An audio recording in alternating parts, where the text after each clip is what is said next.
Now, you have observed the general rules, you have scanned to make sure your ECG is technically correct. You started with the word raise, and R stands for rate and rhythm, and you have learned how to differentiate between supraventricular and ventricular. I hope so far it is clear. Now, A stands for axis determination.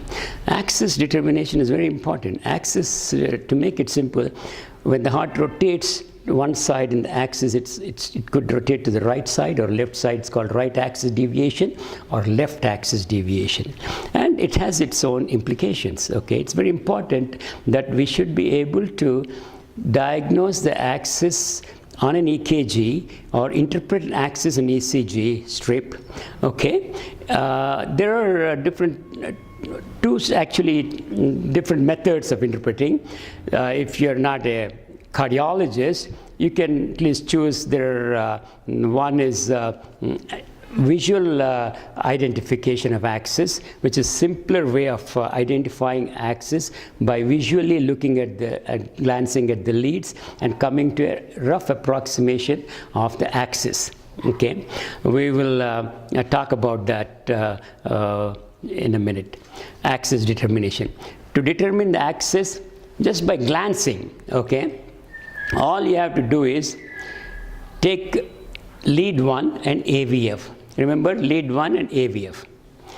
Okay, now axis for all practical purposes, this is the 0 axis, this is plus 90, minus 90, this is here, this is 30 degrees, minus 30, 60, 90, 30, 60, 90, 120, 150, 180, like that. This is the axis figure. You have to have an idea. And remember, leads 1 and AVF. Okay. Now, you have to look at those leads, and you should be able to look at the QRS complex in lead 1 and AVF. And interpose, like keep lead 1 on the top and AVF on the bottom. Imagine or visualize and see how the QRS complexes are. For example, if this is from minus 30 to 120, this is the normal axis. If the axis falls in this range, it's called normal axis.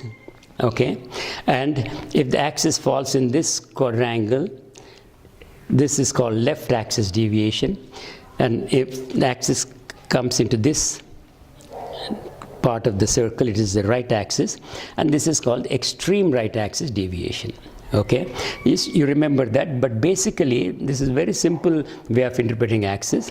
So all you have to do is look at the QRS complex in lead 1 and lead AVF. Okay, now I will tell you how easy it is.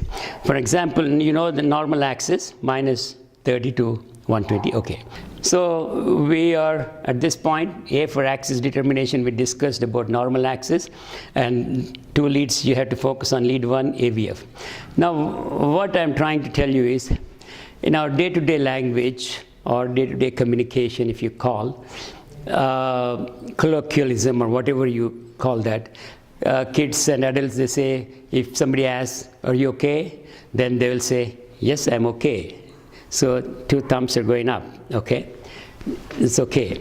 And if somebody is not feeling good or they're not okay, if you ask them how they're feeling, say, I'm not okay, it's not good, this is not good, okay? That is one way to remember. So this is not okay, this is okay, okay? Now, another thing you have to remember is, when you try to shake hands, the other person tries to extend the right hand and your right hand, so you try to, both right hands will meet, okay? So you can shake hands if the opposite person also is extending his right hand to you. Your right hand and his right hand is meeting. So the right hands meet, okay? Whereas, if you try to shake hands with the left hands, if you extend the left hand and your friend extends the left hand, they're not trying to meet, okay? So the left hands will never try to meet. The right hands meet, left hands are always apart. You extend your right hand, left hand like this, and your friend extends the left hand. You're not trying to shake hand, your hands are apart. So left hands don't meet, they're apart. Right hands meet. If you're okay, this is the okay sign. If you're not okay, you're not okay. How it's all going to help you in interpreting the ECG? Yes, that's why I'm telling you this is a simple way of determining the axis by glancing at these QRS complexes in these two leads. For example, now you know what is the normal axis, what is the abnormal axis, what is left axis. If the axis falls in this quadrangle, it is left axis, this is right axis. You know that. These are the basics. Now you are supposed to be looking at lead 1 and AVF. Lead 1 QRS is upright, AVF is upright. That means both are upright. This is lead 1 is upright, AVF is upright. So that means you're saying you're okay. That means that normal axis. So very simple.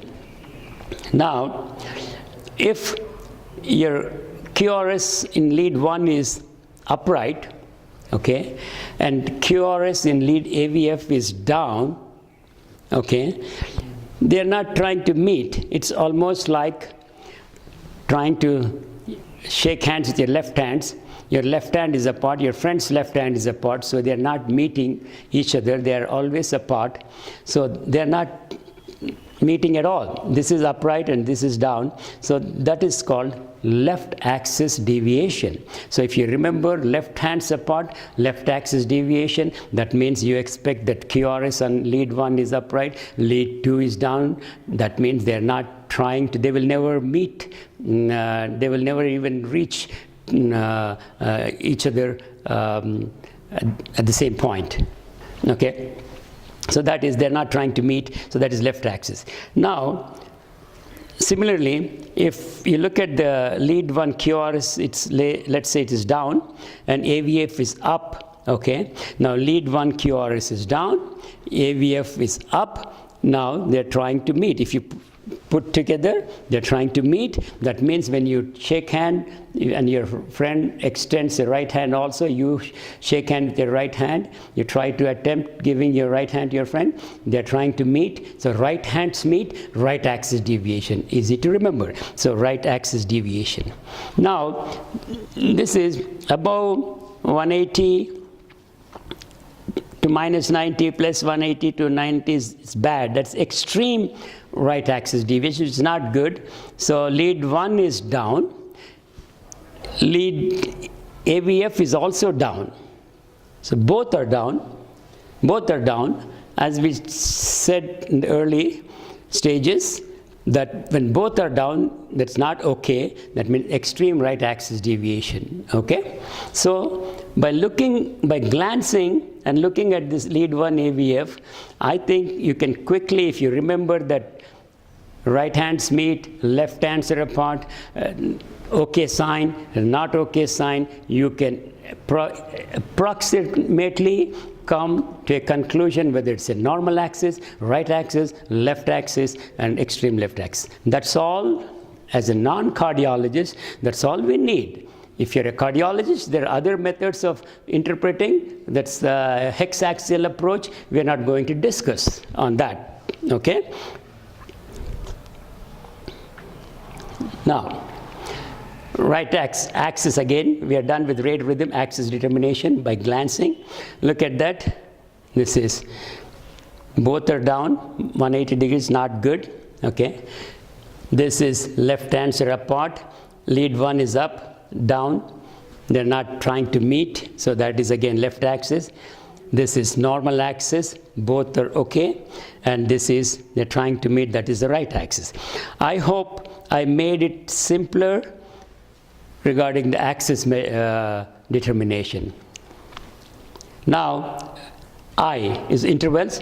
You are expected to know the normal intervals. I have made a note of this, but technically I'm sure you're all familiar with the normal intervals, of PR intervals, normal QRS intervals. Now you know the times of the small squares, 0.2 seconds. So you can easily calculate the distance and the small squares and come to a conclusion regarding the times. These are the times. Now, intervals. Why intervals are important, time intervals? because you may come across these conditions: first degree block, second degree block, third degree block, fascicular block, bundle branch blocks. These are some of the disease conditions, some of the EKG conditions, some of the sometimes could be normal conditions. So, but anyway, these are the EKG findings you may or you should be able to interpret. Okay, first degree. If you know the interval, first degree AV block, so you should be able to diagnose that. And of course, you have to follow all the other things, rate, rhythm, axis, and all that intervals. Now, let's say first degree AV block. First degree, this is site where the AV node at the AV node first degree is blocked. This is the right bundle. This is the left bundle, has an anterior fascicle and posterior fascicle. Now, in first degree AV block, we all know that only thing is the PR interval is prolonged. PR interval will be longer than 0.2 seconds. That's why you have to know the intervals, and you have to know this grid, the square segment we talked about in the beginning. 0.2 seconds each small square. So that's how you have 0.04 seconds is each small square. So 0.04, 0.08. So like that you have to know how many squares, and you should be able to calculate the PR interval. So the PR interval from P here to R, where it's beginning, PR interval. So it has to be, PR interval in first degree block is longer than 0.2 seconds.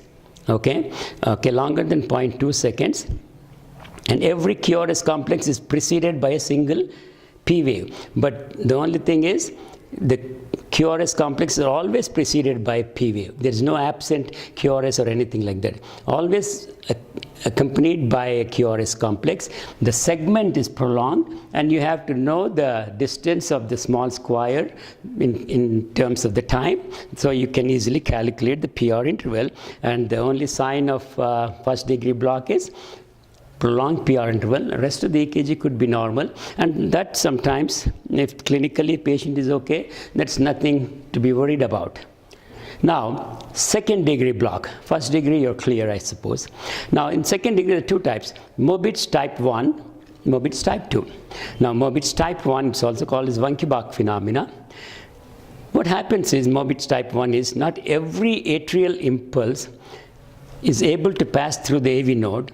So, suddenly, the ratio of P waves to QRS is greater than 1:1. That means there is always the PR interval becomes progressively longer, and suddenly a QRS is not able to pass, so suddenly a QRS complex will be dropped.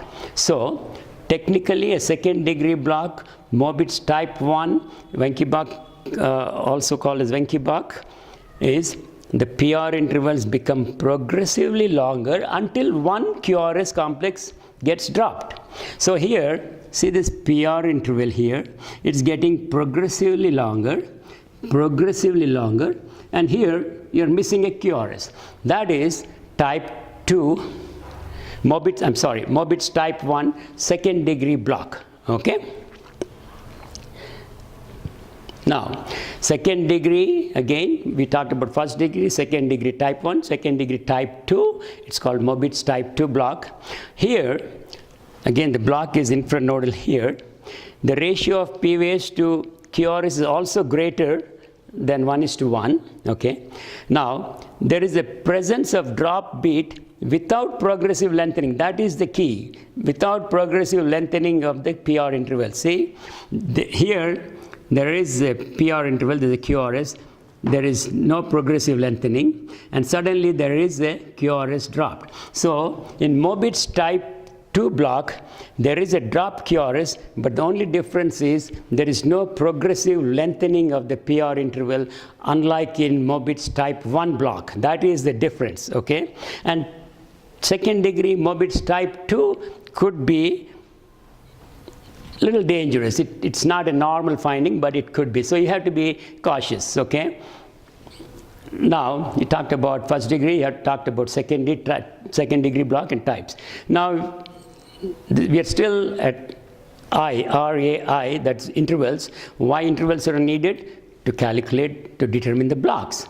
Okay, the blocks depend upon the intervals of the complexes. Now, right bundle branch block and left bundle branch block. If you know the intervals, QRS is 120 milliseconds. In right bundle branch block, in V1, there's an M pattern, RSR pattern, or M pattern we call, RSR in V1, S in V5 and V6. For bundle branch blocks, you look at V1 and V6, okay, RSR pattern or M pattern or rabbit ears, whatever, depending upon the books you're reading, you can, all are synonymous. So bundle RSR pattern, M pattern, rabbit ears, okay, and V1, and V5 is the S pattern, okay, S in V5, V6. Right bundle branch can be caused by diseases of conducting system, but again, it could be a normal finding. Whereas left bundle branch block, of course, for right bundle branch also, QRS should be one of the criteria is QRS intervals should be prolonged. That's why intervals are important, okay. QRS is wider, again, QRS is wider.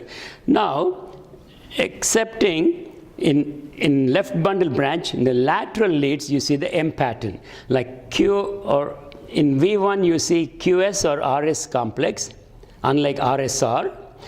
But in M pattern is seen in the lateral leads, RSR is seen in lateral.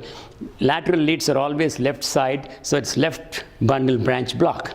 So right bundle branch, it's M pattern, RSR pattern, or rabbit ears in V1, and in left bundle branch you see in V6. This is one criteria.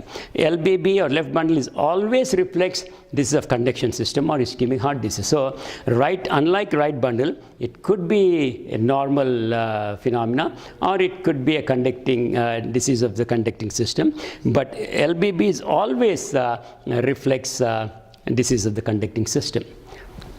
Now, right bundle, first degree block, second degree we are done. Right bundle, left bundle. Now we are talking about hemi blocks.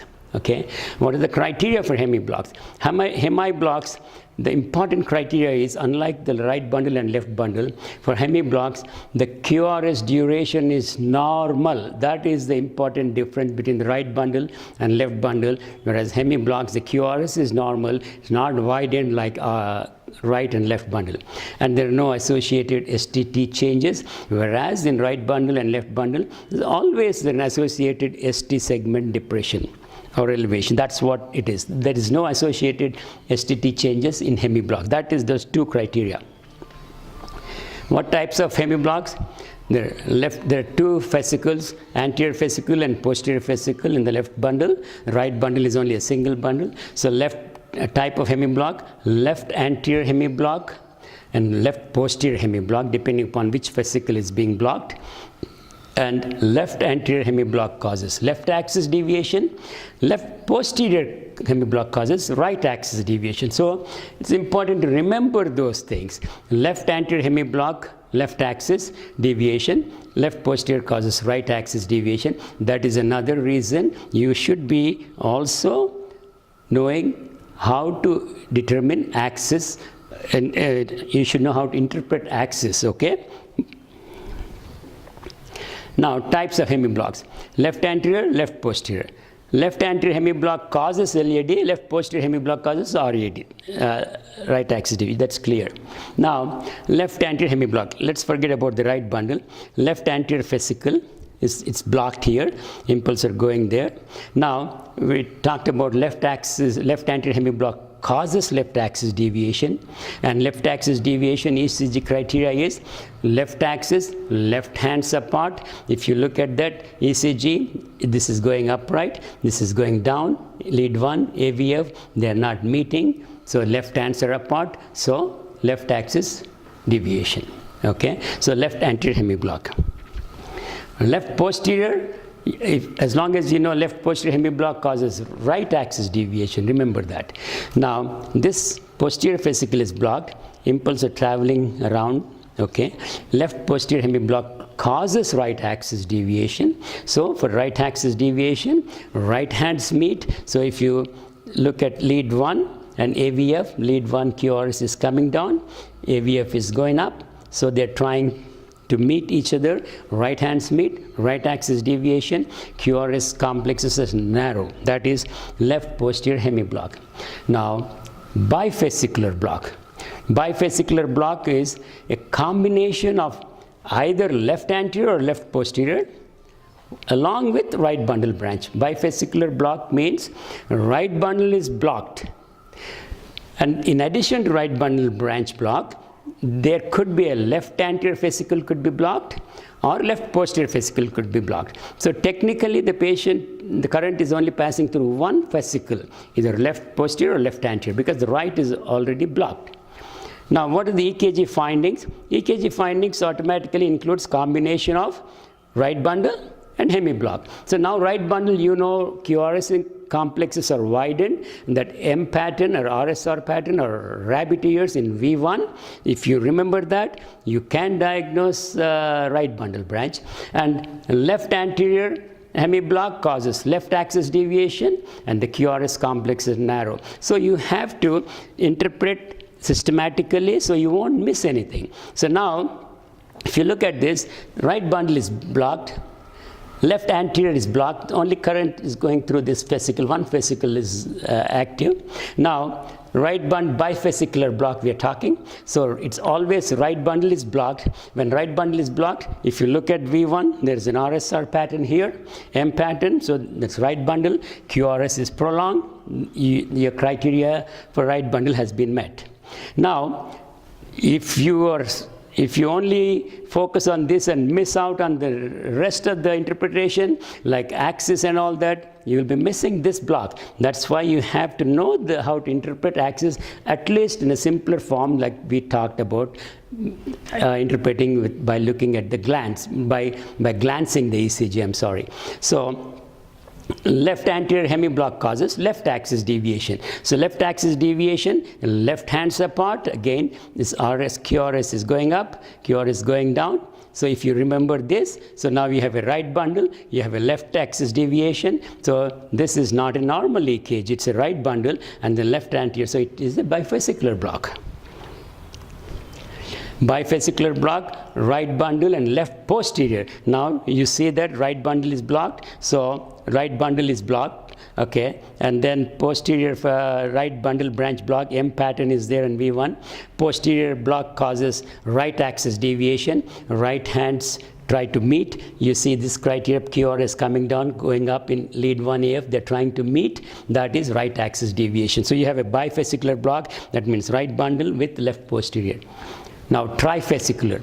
Trifascicular blocks means right bundle branch block, one is gone, left anterior hemiblock is there, and there is a first degree block also. So that means the patient is conducting only through one left posterior fascicle.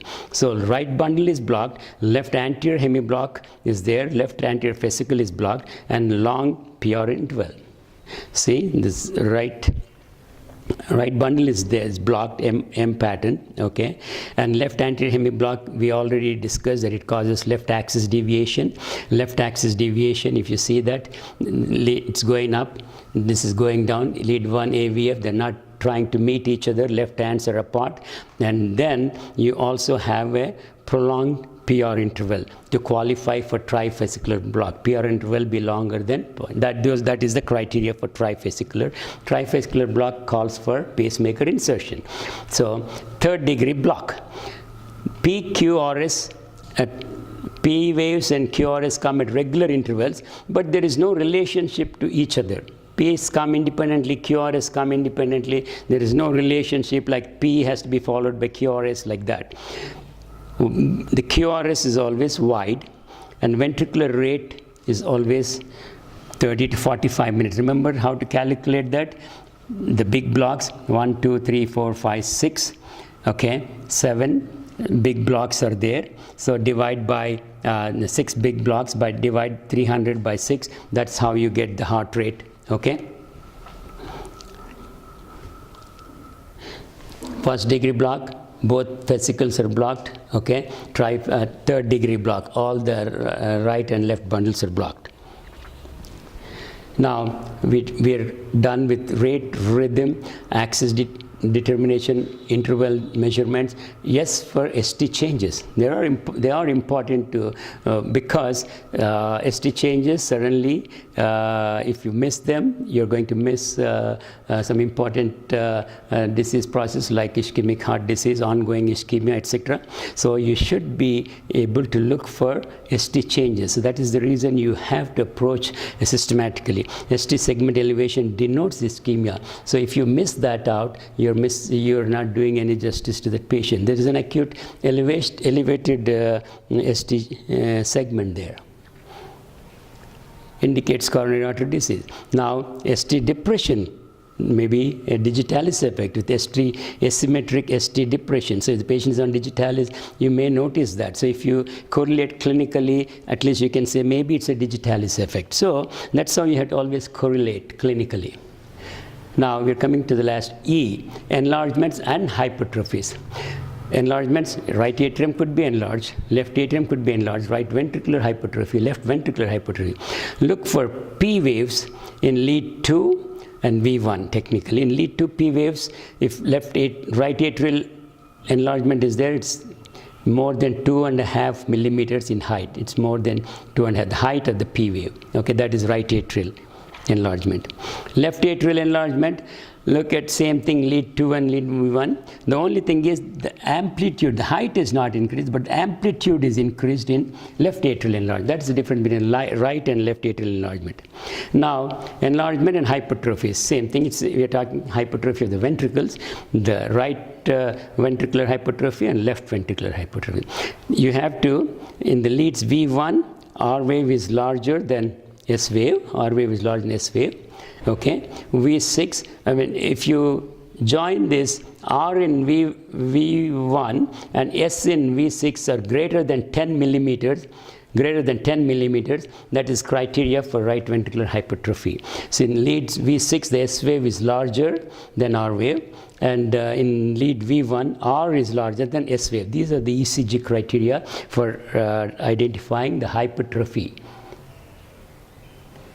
Now, left ventricular hypertrophy. Similarly, left ventricular, the criteria is, if you just glance at AVL, and if the AVL exceeds 10 millimeters, then that qualifies for left ventricular hypertrophy. But you can always add R wave in V1 and S wave in R wave in V1, S wave in V6. If they are more than 25 millimeters, that's left ventricular hypertrophy.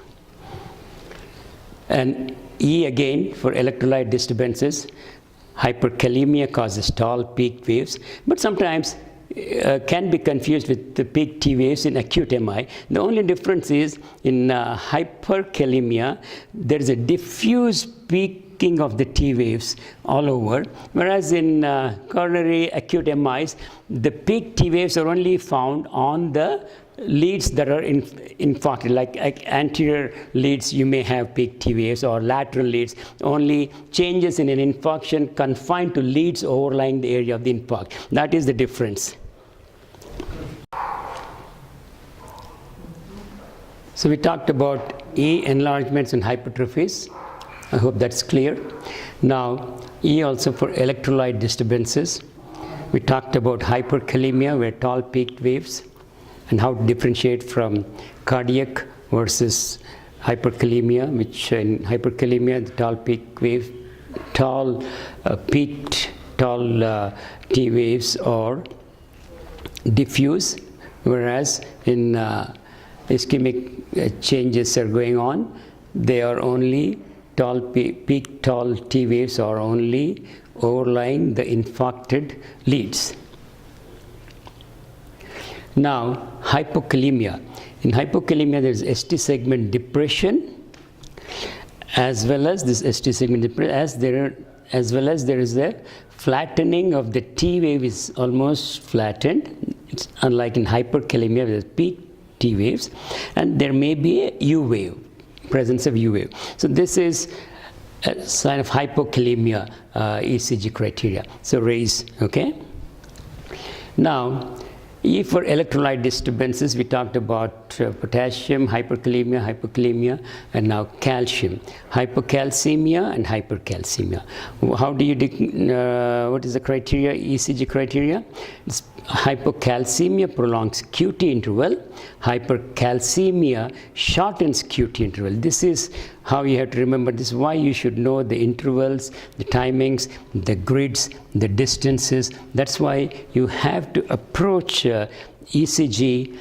Thank you very much. But you have to approach ECG in a systematic manner, as we discussed today, starting from whether your EKG is taken technically correct or not by following certain rules, and the ECG paper speed, the amplitude length, etc., etc. Then remember the words RAISE, R-A-I-S-E. So R stands for rate and rhythm, and A for axis determination, I for measuring the intervals. That way you don't miss any of the blocks. And then S for looking for ST changes, elevations or depressions. And then E for enlargements, electrolyte disturbances. Okay, so this is how you have to interpret ECG. If you start making it a habit of interpreting ECG in a systematic way, it's unlikely that you may be missing anything, and once you start practicing this way, it will come as a second nature, and mastering ECG's interpretation is not a difficult task to do. So hope I made it clear, and all these things have been taken from ECG textbooks only. I have not made anything on my own. So they're all from the textbook material. So hopefully this will be useful in your day-to-day practices. Thank you very much for your patience. Bye-bye.